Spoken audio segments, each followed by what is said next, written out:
Hello, and welcome to another live Pioneer card game with myself, John, and this time with Old Emo Dave. Welcome to the channel. Well, it's your channel, really. But Well, thanks, John. I feel a little bit like I get introduced like the MTG Goldfish intro. You know when they say when I'm Stefan Afford, I'm here with the owner of MTG Goldfish. It's like you're saying like I'm the owner of the Old Emo Dave channel, Old Emo Dave. It's like I sort of get that little honor. Thank you very much. Yes, we're here for some more Paper Pioneer with Amalia Combo and Mono Blue Flash.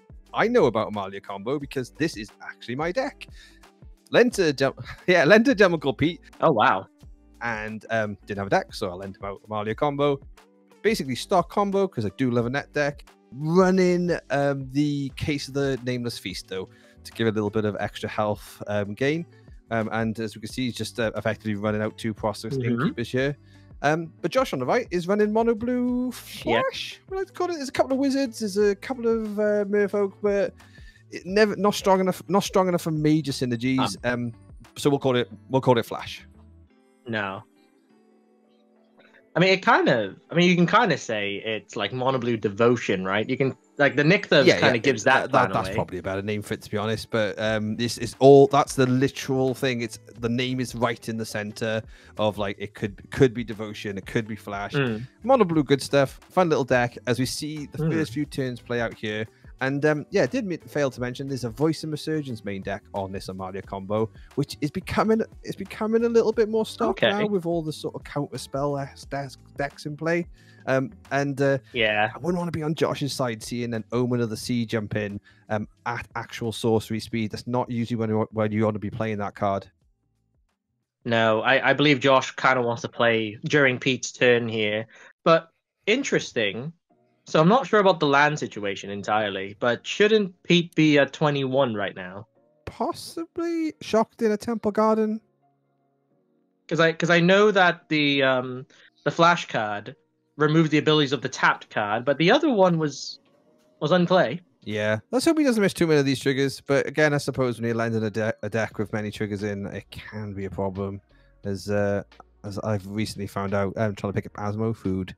I have missed plenty of triggers. Shout out Adam for that.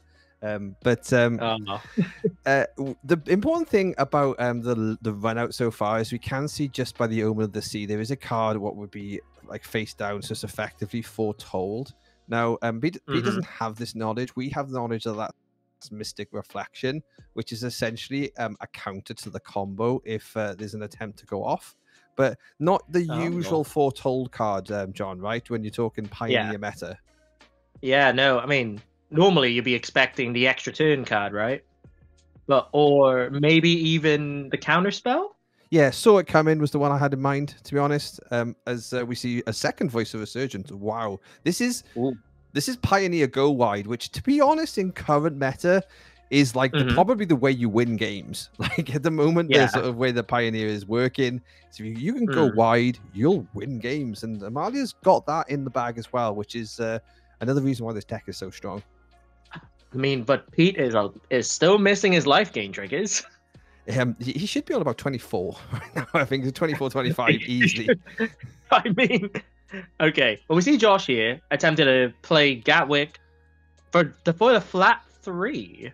Now, he does have 3 Devotion, so I'm guessing he Nykthos tapped for that. But why not pay the extra to draw a card, maybe signifying that he has an interaction here?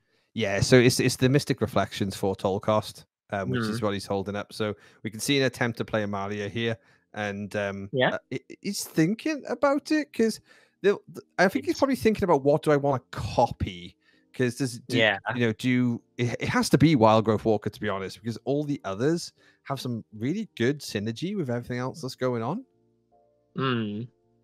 But the thing is, so the moment Josh resolves this, you got 2 more triggers coming in from the Voice of Resurgence. Now, I'm not entirely sure how this counters the strategy. Does Walker care about who's exploring? Walker, basically, Mystic Reflection becomes a Amalia comes in and becomes a walker, becomes a Wild Growth Walker, So essentially, you don't get any of the explore elements at all. So you just turn Amalia. Yeah, Amalia becomes a wild growth walker. So I'm not too sure how Pete intends to reflect that. Maybe like stick it under or to the side. Oh, there we go. Yeah, sticking it under. So is he doing this on cast? Like, so does the reflection have to resolve? Yeah, before Amalia enters the battlefield. Yeah, it does. It has to essentially be the next missing reflection copy effectively chooses, and then based on the next thing that enters the battlefield, that's the copy. But as we were talking, we actually just see 2 9/9s hit the field. So that was the drawback of that actual play. Is this board has got even stronger. So yeah, but like you were kind of alluded to, Voice of Resurgence, which might have normally been a sideboard card, is an insane main board card in this situation. There's a lot of instant speed interaction. You're always triggering the Voice of Resurgence. Like back in the day when it was standard legal, it was a house. It was just a 4-of main deck card in any Selesnya shell. In this kind of deck as well, pretty insane. It like you 2 9/9s. That's nothing to scoff at. Mono blue does not have any inherent removal. They have some bounce, they have some taps, but what's Josh really got apart from chumping and praying? Absolutely. And do you know what? It would be game over in my head with this actual board, apart from what we've seen that Josh has drawn. So Josh actually has a Master Waves in hand, but he also drew a Glasspool Mimic, which means that on ETB it can copy a live card. Now, if Josh can find a way here to actually cast all of this, and he has a second Nick though, so he has all the blue mana. I think this board state's gone from incredible for Pete to insurmountable for Josh. But let's just see if he figures this out and plays it out in that way, because still possibly scared of a combo. There is one card there just sitting underneath the board on Pete's side, so he probably has that in his mind. But if he can't do anything about it, he just wants to make a big board and pray. Yeah, so it's Master Waves now coming down for 9, Devotion 9, spending 4 of the 8 mana that Josh had spent. I was like keeping count. So now Josh has 4 blue mana floating currently. Correct. He has 9 of the 1/0 tokens that are now 2/1s because of Master Waves. And suddenly, Pete is looking for the combo to win. Absolutely. He's gone from I'm assembling the best scenario for the combo to that's my only out if I get it. So, yeah. I'm not sure the conversation. Maybe it's just explained to Pete what these represent. There's no actual token. Josh doesn't have the actual token here. So it's just trying to figure out probably is there any way he can interact or is there anything they can do. There was an attempt to untap, but I could see Josh has sort of signaled, can you wait a minute? I'm not finished. Which because he still has 4 blue floating. So this is the decision he's got. Clearly, a Glasspool Mimic in hand is, do I just jam it? Do I just jam it? And I would make 18. Yeah. So this is what he's looking to do. Is the Master Waves? He's got Glasspool Mimic coming in. He's naming Master Waves, so that means a second Master Wave comes in, and we just make loads, absolutely loads of elementals based on that. Yeah. And well, they can't attack yet. That is like the one positive, but he is trying to get in with the Gadwick. Because, well, let's be fair, the biggest thing on the board. Yeah. And I wonder what he's going to do. Like, I suppose there's an argument here to like maybe chump a little bit of this damage. There's also an argument that if we had correctly represented life totals, this would be a much easier thing to interact with. I'm sorry, Pete. You should be on more life than 25 right now. About 29, I think. That would have. He's taken 5, but he hasn't gained any. Okay, go. He didn't gain the 2 life. You know what? You should sack Pete. He's not allowed to play this deck. I don't think Pete would actually be on 54, which he'd need to be to get through this, but he does have a Coco, so let's just see if the miracle hits the field. Come on, Pete, do us a solid, just reveal off the top. Oh, yeah baby. Is he gonna get it? Is he gonna get it? No, misses it. So I think that's game 2. Is it whiff? It's a whiff. It's a whiff. It's not a big whiff. But it is only a gilded goose. So yeah, that is just not enough. Yeah, I mean, you can argue that Josh had the win regardless, but I think if we had the correctly represented life totals, there might have been a chance that Pete could block in certain scenarios. Like the goose comes in, he gains life, but really he should be more than that. Yeah, at any given time, he just needs to keep an innkeeper or a life gain trigger plus a wild growth walker alive. So he could have blocked with quite a lot. It's a good chance the life totals would have been somewhere around early 30s, I think, if we'd have actually totaled for it all. I know what's happened here. New deck, new person sort of like piloting. They got Merfolk trickstered early in the game. And I think sort of sometimes when like an effect stops once, you sort of got to switch your brain back on to the fact that it restarts the next turn. At Compwell, that obviously is on both, but this is F&M. They'll learn a little bit from that. They'll watch the video. They'll realize that they could have done better. But they're going to go to game 2. And well, what does either deck do now? I know the Amalia deck, so I suppose for me, there's Thoughtseizes, is Fatal Push in the sideboard of this deck. That's a bring in here. You want to make sure you disrupt either any combo or any cards on the blue side that will stifle effectively what you're doing. So you don't want to. You see a Tashanda's Tiebinder, you want to get that out of the hand. Yeah, I think the blue deck though doesn't really do like. I think. I suppose they don't have Tiebinders yet. I guess they don't have them in the main board, so they'll be coming in. Any other impactfuls? Yeah, I mean, I see 3. I see at least 2 Tiebinders coming in. Sort of with blue, and we kind of see it as sort of just preventing the actual combo from landing.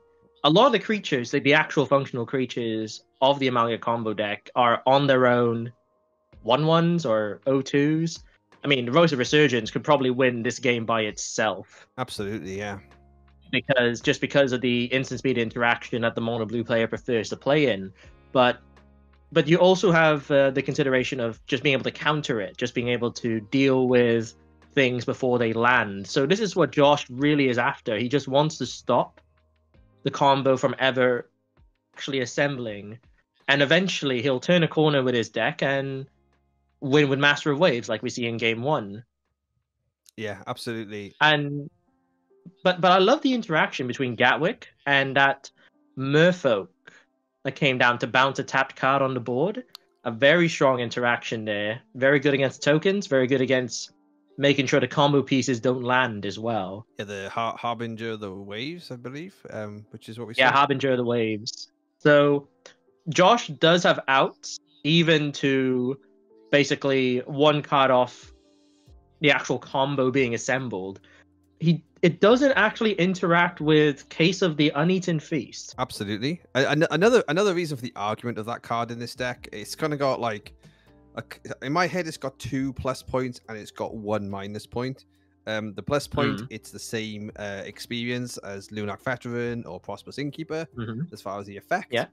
The other plus point is once you solve it, you kind of get like half of a turn to ranks back. So you get the ability to bring things back from the graveyard. The negative is it's a bad Coco hit. It's a bad Coco hit. You can't get it off Core to Call in. So like you have to sort of like balance the deck out if you are going to play it. And we do see that turn 1 Thoughtseize. What are you taking, John? We got Master of Waves, we got Merfolk Trickster, and we got Tashanda's Tiebinder. So in regards to I would have taken the Tiebinder as well. In regards to assembling the combo, Master of Waves effectively doesn't matter because Josh still needs to build up Devotion. The Trickster prevents abilities for the turn, but that's about it. And Tidebinder is more permanent. As long as it's on the board, the creature it targeted the effect of will not resolve its trigger. Absolutely. Yes. So Malia is down. Gilded Goose comes down. This is kind of like what you also do sometimes is if you just aggro in and we're going in with the Amalia. There's 2 per mana. Like it's got to be sure that something's coming. It's our Malcolm. It's a pet favorite, Malcolm, and Yeah. Peter's responded to this by cracking now and exploring now. And he needed to make a hit there.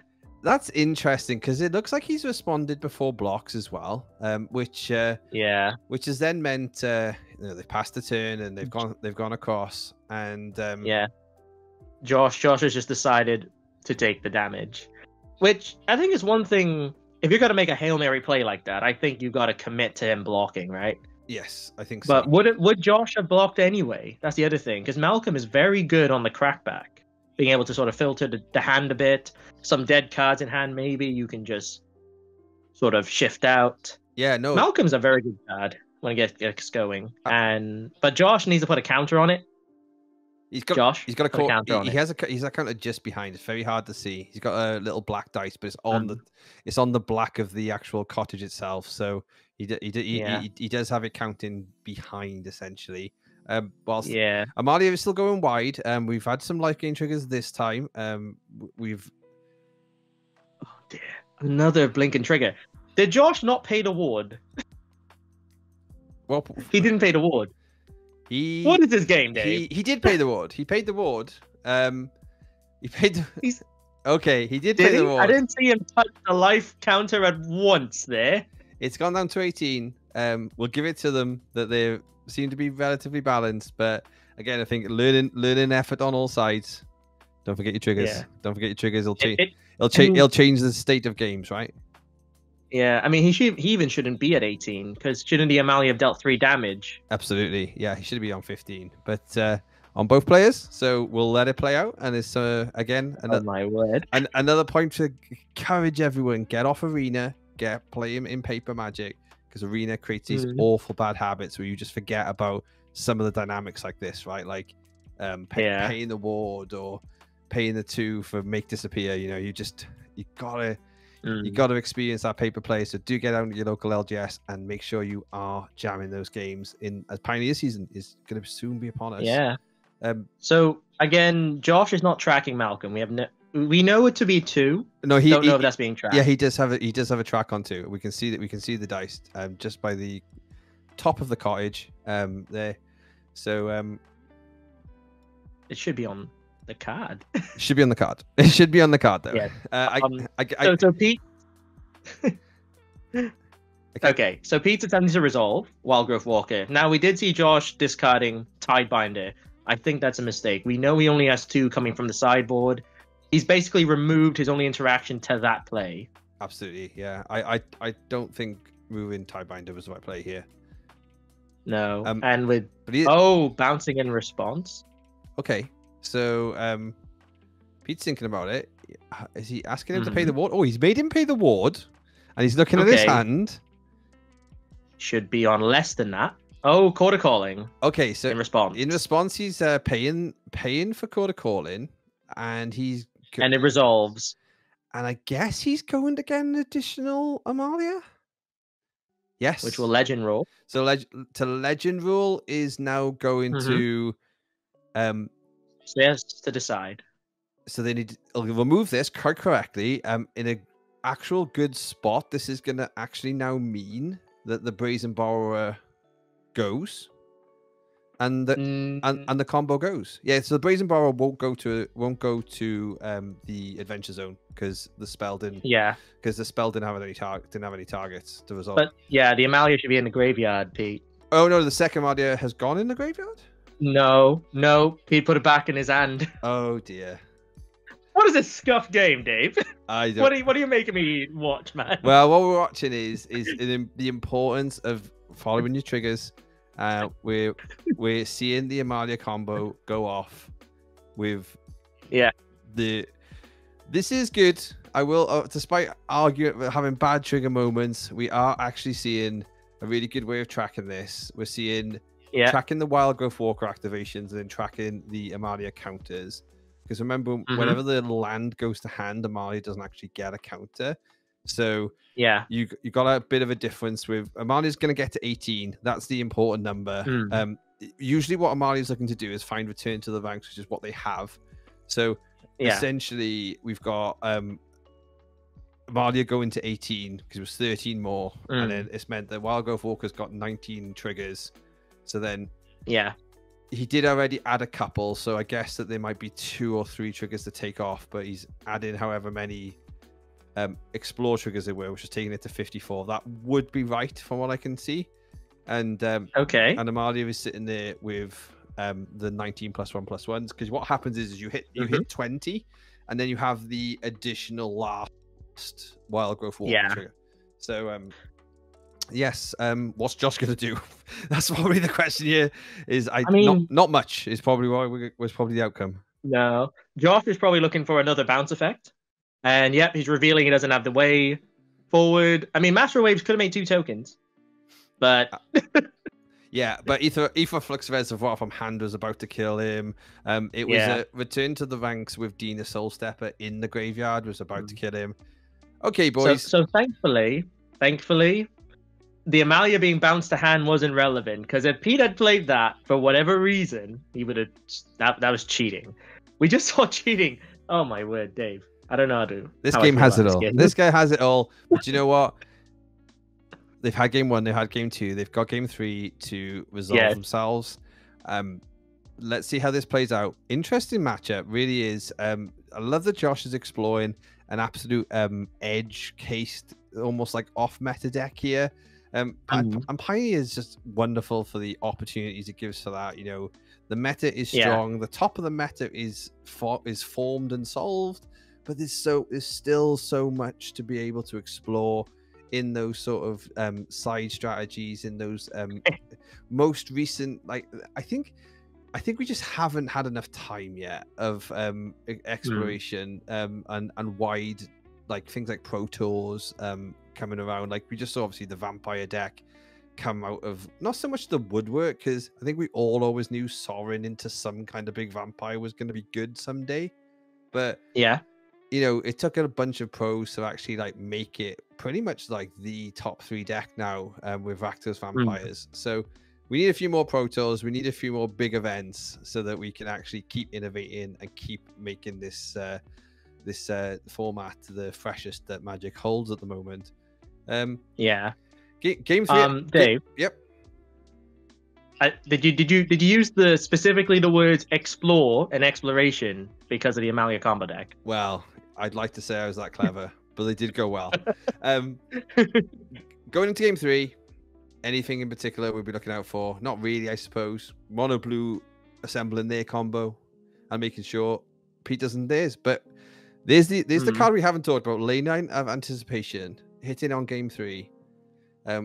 It's a strange card. I mean, a lot of the cards in Josh's deck have flash inherently. Like, for example, Spectral Sailor has flash. Literally every card in that hand is either an instant speed card. So Leyline of Anticipation is probably there both for Devotion and maybe for Gatwick. Yeah, well, to help activate those, I guess. Maybe the reality is that there's other better ways to use that spot. As we just basically see two Thought Seizes, actually taking them down to 13 and now down to 12. Now 12. Which hey, you've been doing some work there, the Spectral Sailor. Spectral Sailor. But Josh being on 1 mana is not fruitful for his endeavor to win the game, but he's carrying on. Dave has kind of had open floodgates in order to attempt to resolve combo effectively. Don't put this on me. This is Pete here. He's sorry. I'm so used to you playing it, Dave. It's so weird. It's my play mat. It's my deck. I do appreciate it. However, he needs the floodgates are open. He just needs Amalia here. I'm sure he's got 5 mana down. I'm sure he's got plenty of ways to activate and interact in his hand. This is basically a lethal kill. Gilded Goose means we now get the food. So which is a life gain source, which is quite needed. Yeah, so right now you don't even need to find like a Lunark Veteran or a Prosperous Innkeeper. Okay, we got 3 cards in hand and we are leaving up open mana. This screams Quarter Calling, absolutely. Does Josh have the spell pierce? Out even with spell pierce, not enough. No, exactly. He's called in for 1. Almost certainly Lunark Veteran. It would be silly to get C-Note Scout, so I'm gonna hope. Yep, there we go. Lunark Veteran makes sense. I guess there's more consistent life gain. I guess there may have been an argument for potentially going for the Xenote Scout just to try to filter the deck slightly more. But and we see 3 mana, 2 mana. Oh, he's activating the ability. Okay, no, he's paying. Oh, very smart, Pete. Actually, paying the mana from the Gilded Goose and activating for 2. So then, if there is some kind of like spell pierce, he does have 2 mana up. So that's and the combo is assembled. The combo is assembled. The life gain is assembled. Josh, unfortunately, has shown us I have many cards which cost 2 mana. Bubble Snares. Yeah, interesting. Tapping down the card might do something. It just means you can't attack. It means like if you've comboed off with Amalia, you just can't attack with it, right? But then you... Yeah. That's a very expensive way to do it, but... Oh, in a cabin. Yeah, unfortunate there for Josh in Game 3. Would have been worth mulliganing down another card, possibly. I'm not entirely sure how many lands he runs, but it is a good attempt. I would like to watch Game 1 again and see if Dave actually lost that turn, whether or not he had one more turn. But we did know that... Sorry, not Dave, sorry, Pete had one more turn in Game 1. But it's possible that we did see that Pete didn't have the combo, so he would have died to the tokens anyway. Game 2, I wish there was better tracking of everything again. Yeah. But Game 3, pretty good. Absolutely. Shows we're all human. If you ever want to join us here, we play Pioneer in Firestone Games in Cardiff every Friday night. Links are in the description where you can buy tickets or also buy anything to do with games and hobbies and give us a little bit of help here back on the channel. That's us for this week. There'll be more videos in the week. John, nice to speak to you. We'll see you on the next one. Always keep more than one land.